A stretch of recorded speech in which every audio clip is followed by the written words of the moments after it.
ശ്രീമതി ചിത്ര, ഇപ്പോൾ പ്രധാനമന്ത്രി നരേന്ദ്രമോദി ഈ പദ്ധതിയെക്കുറിച്ചുള്ള കാര്യങ്ങൾ നമ്മുടെ ഭാവി തലമുറ, പ്രത്യേകിച്ചും കാർഷിക രംഗം എങ്ങനെ മുന്നോട്ട് പോകണമെന്നുള്ള അദ്ദേഹത്തിൻ്റെ വീക്ഷണങ്ങളും പങ്കുവച്ചിട്ടുണ്ടായിരുന്നു. ചുരുക്കി പറയുകയാണെങ്കിൽ എന്താണ് വികസിത് കൃഷി സങ്കൽപ് അഭിയാൻ എന്ന് പറയുന്നത്? വികസിത് കൃഷി സങ്കൽപ് അഭിയാന്റെ പ്രധാനപ്പെട്ട ലക്ഷ്യം എന്ന് പറയുന്നത് കാർഷിക അനുബന്ധ മേഖലകളിലെ സുസ്ഥിരമായ വികസനം കർഷകർക്ക് ലഭ്യമാക്കുക എന്നുള്ളതാണ്.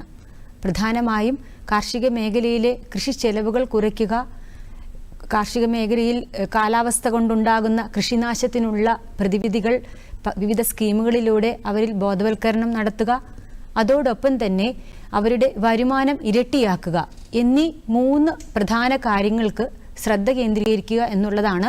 കാർഷിക വികസനം ലഭ്യമാക്കുന്നതിനാണ് വികസിത് കൃഷി സങ്കൽപ് അഭിയാൻ 700ഓളം ജില്ലകളിലായി 2000-ലധികം കൃഷി ശാസ്ത്രജ്ഞർ കർഷകരുടെ ഇടയിലേക്ക് ഇറങ്ങിച്ചെന്ന് എല്ലാ ജില്ലകളിലെയും വിവിധ പഞ്ചായത്തുകളിലെ കർഷകരുമായി നേരിട്ട് സംവാദം നടത്തുന്നതോടൊപ്പം തന്നെ അവരവരുടെ തദ്ദേശീയ പ്രശ്നങ്ങൾ എന്താണോ അവ മനസ്സിലാക്കി അതിന് അനുസൃതമായിട്ടുള്ള കാർഷിക മേഖലയിലെ നൂതന സാങ്കേതിക വിദ്യകളും മോഡേൺ ടെക്നോളജീസും മാത്രവുമല്ല ഇതിന് സപ്പോർട്ടീവായിട്ടുള്ള പ്രധാനമന്ത്രിയുടെ സ്കീമുകളും അവരിൽ ബോധവൽക്കരണം നടത്തുക എന്നുള്ളതാണ് ഈ പരിപാടിയുടെ പ്രധാനപ്പെട്ട ലക്ഷ്യം.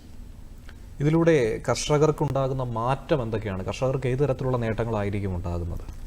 ഇപ്പോൾ നമ്മുടെ പ്രീ ഖരീഫ് ക്യാമ്പയിൻ തുടങ്ങിയിരിക്കുകയാണ്. അതായത് മഴക്കാല മുന്നൊരുക്കങ്ങൾക്കാണ് നമ്മൾ ഈ ക്യാമ്പയിനിൽ പ്രധാനമായും പ്രാധാന്യം കൊടുക്കുന്നത്. അങ്ങനെ കർഷകരുടെ ഓരോ പഞ്ചായത്തിലെയും വിവിധ പ്രദേശങ്ങൾക്ക് അനുസൃതമായിട്ടുള്ള പ്രതിവിധികളാണ് ശാസ്ത്രജ്ഞർ ഇവർക്ക് പ്രദാനം ചെയ്തുകൊണ്ടിരിക്കുന്നത് ഈ ഒരു യാത്രയിലൂടെ.